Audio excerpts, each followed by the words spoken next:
हम भाई बहुत गरीब थे, तो बहुत ज़्यादा ही गरीब थे। हम इतने गरीब थे कि अगर कोई किडनैपर मुझे किडनैप करे और उसे मेरे बारे में पता लगे तो मुझे पैसे दे के घर छोड़ जाए। हमारे घर जब भिखारी भीख लेने आता था तो एडवाइस दे के जाता था, तुम भी भीख मांगा करो, घर में 2 पैसे आए तुम्हारे। एक बार तो हमारी वीडियो बना के लोग डिस्कवरी पे चला रहे कि देखो इस देश के गरीब। मगर इतने गरीब भी नहीं बहन चोद तू दिया साला।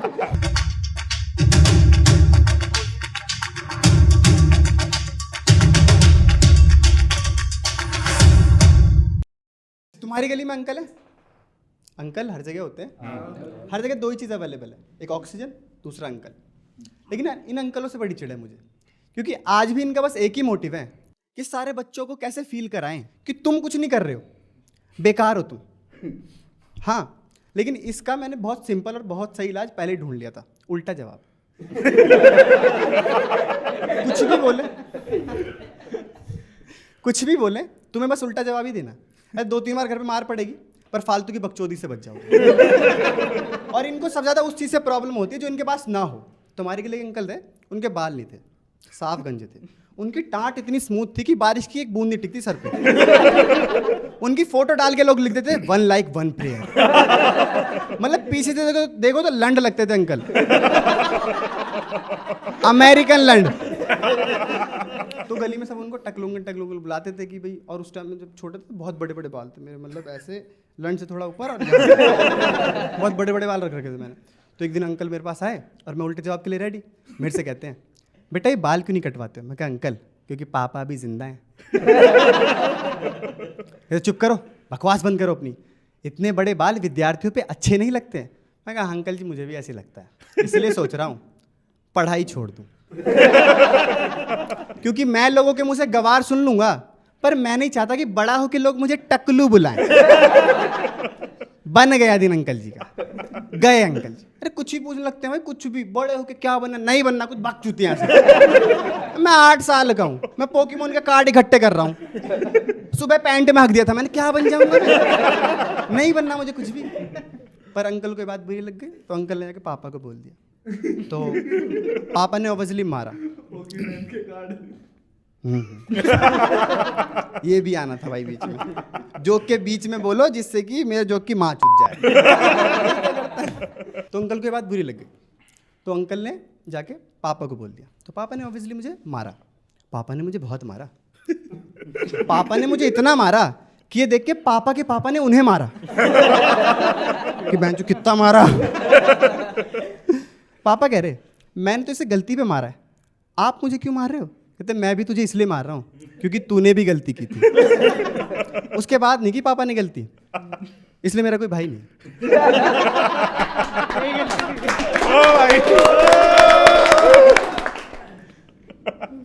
इतना होना था। पापा को नहीं पसंद है बिल्कुल भी, नफरत करते हैं मुझसे। लाइक अगर मेरे पापा सुबह उठें और सबसे पहले मुझे देख लें तो वापस जाके सो जाते हैं। इस लाइक अब कुछ करके मैं क्या करूंगा, सारा दिन तो मेरा यही खराब हो गया। देखो मुझसे डिसअपॉइंट है, लेकिन उन्हें अपने खून से उम्मीद है कि एक ना एक दिन तो कुछ बड़ा ही कर देगा। होता है ना बेटे पे ट्रस्ट। तो मुझे काम तो देते हैं लेकिन जिम्मेदारी नहीं देते। लाइक मुझे पैसे दे रहे हैं लेकिन अलमारी में रखने के लिए, मुझे बाइक दे रहे हैं लेकिन पार्क करने के लिए। मतलब जैसे कि मैंने बताया कि उन्हें मुझसे उम्मीद तो है ना, तो इसलिए इस उम्मीद में आगे कभी कभी देखते रहते कि आज तो कुछ बड़ा ही कर रहा होगा। और आके देखते मैं टीवी पे डोरा को बता देता हूँ कि पैरेट उधर है, ये हमने किया। पापा उधर है, यार मैंने क्यों किया? मॉइस्चराइजेशन इज बेस्ट यार। पर देखो पेरेंट्स प्यार तो करते हैं, इस बात को मानना पड़ेगा। लेकिन उनके प्यार शो करने का तरीका इतना डिफरेंट है, इतना आउट ऑफ कॉन्सेप्ट है कि अपना दिमाग समझ ही नहीं पाता कि क्या हो रहा है उसके साथ। मुझे आज भी याद है जब मेरी मम्मी मुझे स्कूल छोड़ने आती थी ना, और जब बहुत धूप पड़ती थी ना, बहुत ज़्यादा धूप, तो मेरी मम्मी अपना पल्लू मेरे सर पे डाल लेती थी और खुद छाते में चलती थी। इतनी नाइंसाफी। कैसा प्यार है ये? मैं कभी कभी सोचा सौतेला तो नहीं हूँ यार, पर खैर सौतेला तो नहीं था क्योंकि अपने बच्चों को थोड़ी ना मारते इतना माँ बाप। माँ बाप को मना करने के और मारने के सिचुएशन ढूंढते रहते। जैसे कि मान लो तुम कोई भी डिमांड करो तो फिर वो बस सोचते कैसे मारा जाए इसे। गलती तो कोई की नहीं तो सिचुएशन क्रिएट करनी पड़ेगी। तो इसलिए वो जानबूझ के तुम्हें ऐसी सिचुएशन में डालेंगे जो तुम गलत ही करोगे। और क्या हुआ, मैंने मम्मी से बोला मम्मी इन गर्मियों की छुट्टी में शिमला। मम्मी कहती जा 2 शैम्पू ला। एक क्लिनिक प्लस और एक चिक। और मैं क्वेश्चन भूल गया और अब मेरा टास्क है एक क्लिनिक प्लस और एक चिक लाना। और मैं नाम रटता हो जा रहा हूँ, क्लिनिक प्लस एक चिक, क्लिनिक प्लस एक चिक, और जाके एक हेड एंड शोल्डर और एक वाटिका ले आया। और अब मैं पिट रहा हूँ, और मैं इसलिए नहीं पिट रहा कि मैं शैम्पू गलत लाया हूँ, मैं इसलिए पिट रहा हूँ क्योंकि मैंने शिमला की डिमांड की थी। देख रहे हो कि ये काम ढंग से होता नहीं, तुझे शिमला जाना, तुझे जैसे राजस्थान ना घुमाऊं। ला बच्चे हुए पैसे वापस दे दे। कुछ ही पूछ के मार देते, हाँ A+B का ऑल स्क्वायर बता। अरे मैं बच्चा हूँ, ढंग से बोल नहीं पा रहा, बताऊंगा भी कैसे, नहीं पता, हाँ चल यहाँ से। ऐसे होता है भाई। और हमारे पास हर चीज़ से बचने का एक ही होता है रूल, मैं खाना नहीं खाऊंगा। यही उपाय होता है। पर देखो ये चीज़ मम्मी तक ठीक है क्योंकि मम्मी होती है इमोशनल, लेकिन पापा, फादर, भाई वो नहीं पढ़ते इन चौचलों में। देखो मम्मी और पापा का ना तुम्हें मनाने की लिस्ट होती है, तो मम्मी क्या होते है वो तुम्हें कैसे कहेगी, पहले बेटा खाना खा ले। और मैं बच्चा खा ले, तुम्हें एटीट्यूड आता है, मैं नहीं खाऊंगा। फिर तुम्हें रिश्वत देती कि खिलौने दिला दूंगी, अरे ये दिला दूंगी, वो दिला दूंगी। फिर अगर जरूरत पड़ी तो झाड़ू चप्पल जिसके घर में जो है। और पापा की लिस्ट होती है मारो, सीधा मारो, क्योंकि वो गुस्सा इतना रहते हैं यार।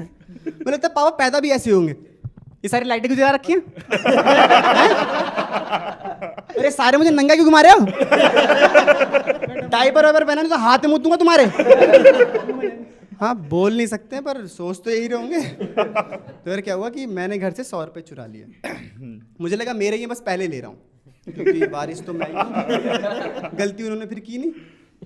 तो पापा गुस्सा हो गए और मैं गांड फुला के बैठ गया।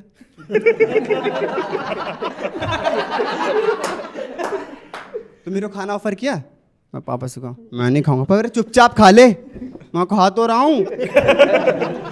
उतनी सी डांटे, भाई मेरे आंसू निकल गए। और तुम सिचुएशन देखो कि मैं रो भी रहा हूँ और मैं बिचिंग भी कर रहा हूँ, निवाला भी उठा रहा हूँ, जब देखो मारते रहते मेरे को। और ये एक ड्रामे देख के पापा का गुस्सा आ गया, पापा ने 2-3 चिपका दिया।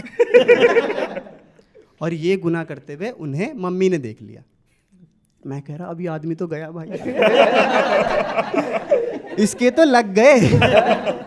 भाई मम्मी ने मेरा हाथ पकड़ा, अपनी ओर खींचा और कहा पापा से, आपकी हिम्मत कैसे हुई मेरे बच्चे को मारने की? भाई मेरे अंदर की माँ जाग गई। मगर मम्मी साइड ले रही है, कह रही आप तो चाहते हुए मर जाए हैं, लो मैं ही मार देती हूँ। और ये कह के थप्पड़ ही थप्पड़ मारने लग गई। मैं कहा ये किस टाइप का डिफेंस है? पापा कह रहे भैंचू इतना तो मैंने नहीं मारा है। और कह रही इन्हें भी नाक में दम कर रखा है, मुझे पता होता अगर औलाद इतनी निकम्मी निकलेगी तो मैं इसे पैदा ही ना करती, इससे तो अच्छा होता मैं बेऔलाद होती। अरे मम्मी कहाँ से कहाँ जा रही हो, तुम तो मेरी साइड थी। क्या हो रहा है ये? और नहीं ये किस टाइप की स्टेटमेंट है, तुमने बहुत सुना होगा कि अगर मुझे पता होता कि मेरी औलाद इतनी निकम्मी निकलेगी तो मैं इसे पैदा ही नहीं करती। अरे मैं पैदा होऊंगा, कुछ करूंगा, तभी तो पता चलेगा ना मैं कैसा हूं। ये थोड़ी ना अल्ट्रासाउंड में डॉक्टर बोला देखो शक्ल से तो हराम ही लग रहा है, हम तो डिलीवरी कर देंगे, बाद में हमारी कोई गारंटी नहीं है। फिर भी कितना हरामी होगा? देखो आप इसकी गांड धोते धोते थक जाओगे, ये हगते नहीं थकेगा। आप की आंख लगेगी और ये रोना स्टार्ट कर देगा, चाहिए इसको कुछ भी नहीं होगा। कुछ भी नहीं। और जब तुम नोटिस जब कलेश होता है तुमने घर में सब कुछ हल्का हल्का ही चलता है, तुम किससे भी कम ही बोलते हो, ऐसा लगता है 4-5 अननोन लोग 4 दीवारी में रह रहे हैं। जैसे नॉर्मल डेज पे अगर तुम्हारी जुराबें नहीं मिलती तुम क्या करते हो? मम्मी जुराब कहाँ है? अरे जुराब कहाँ रख दी मेरी? तुम पूरे घर में चिल्ला देते हो और ऐसे में तुम 2 घंटे खुद ढूंढते हो, कहाँ मिल जाए यार, किसी को पता ना चल जाए। फिर जाके तुम बहन से पूछते हो कि मम्मी से पूछ मेरी जुराब कहाँ, और मम्मी तुम्हारी जुराबें लेके पीछे ही खड़ी होती है, ये ले। और वो जो हॉरिबल आई कांटेक्ट होता है ना, तुम्हारी आंखों में दिखता है हरामीपना और मम्मी की आंखों में दिखते कि ये औलाद ही ना होती तो। और तुमने नोटिस किया हर मोहल्ले में, इनको बाद में समझ आया कि बहन चोद औलाद है, हम ही वो औलाद है जो ना होती तो सही होता। और तुम नोटिस किया, जोक सुनो। नोटिस किया हर मोहल्ले में एक ऐसा लड़का होता है जो हर उल जलूल चीज खरीद लेता है। होता है कह रहा नहीं, ऐसा लड़का होता है जो हर उल जलूल चीज़ खरीद लेता है, उसके बाप का जितना पैसा होता है ना, उसे समझ में नहीं आता इसका क्या करूँ, मुझे कुछ भी दिला देता। बेसिकली वो उस मोहल्ले का सुनी होता है और तुम नहीं होते नोबिता की झांट भी। वो कुछ भी ले आता। हाँ जो स्केट्स दिला दे उसके बाप ने, रोड नहीं चलाएगा काम करके, रेंजर साइकिल, प्राइवेट जेट, कुछ भी दिला दे रहा है। इसकी चीज देख के हमारी गांडी फट जाती है। इसे घर में जा कुछ, तेरे पास ये भी है? अबे तो ये कहाँ से लाया? पापा को बोलूँगा मुझे भी दिलाया। इस चूतिए के चक्कर में इतने कलेश हुए ना घर में भाई साहब, क्योंकि एक चीज़ थी जो उस टाइम समझ में नहीं आती थी, पैसों की कमी। हम भाई बहुत गरीब थे, तो बहुत ज़्यादा ही गरीब थे। हम इतने गरीब थे कि अगर कोई किडनैपर मुझे किडनैप करे और उसे मेरे बारे में पता लगे तो मुझे पैसे दे के घर छोड़ जाए। हमारे घर जब भिखारी भीख लेने आता था तो एडवाइस दे के जाता था, तुम भी भीख मांगा करो, घर में 2 पैसे आए तुम्हारे। एक बार तो हमारी वीडियो बना के लोग डिस्कवरी पे चला रहे कि देखो इस देश के गरीब। मगर इतने गरीब भी नहीं बहन चोद तू दिया साला। और जैसे कि मैंने तुम्हें बताया कि मेरे पापा मुझसे डिसअपॉइंट है, लेकिन उन्होंने अपने खून से उम्मीद है कि एक ना दिन कुछ बड़ा करेगा। तो क्या करते हैं, उनकी एक बैड हैबिट भी है। बैड हैबिट ये कि मुझे अच्छे बच्चों से कंपेयर करते हैं। ये मेरे लिए बैड हैबिट है। उनके लिए तो ठीक ही है। ऐसा थोड़ी ना कह रहे अरे यार दुग्गल के लड़के ने देखा मर्डर किया है, ऐसे गला कटा, तू भी कुछ कर। ऐसे नहीं करेंगे ना, अच्छे बच्चों से कंपेयर करते हैं।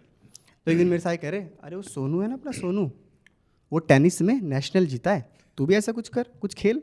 तो मैंने कंचे खेलना शुरू कर दिया। तो एक दिन आए कह रहे ये क्या कर रहे हैं, कुछ ऐसा कर जिससे घर में 2 पैसे आए, नाम हो। तो मैंने जुआ खेलना स्टार्ट कर दिया। पापा ने बुलाया, इधर आ, तेरी मम्मी सही कहती है यार, इससे तो अच्छा होता कि हमारी औलाद ही ना होती।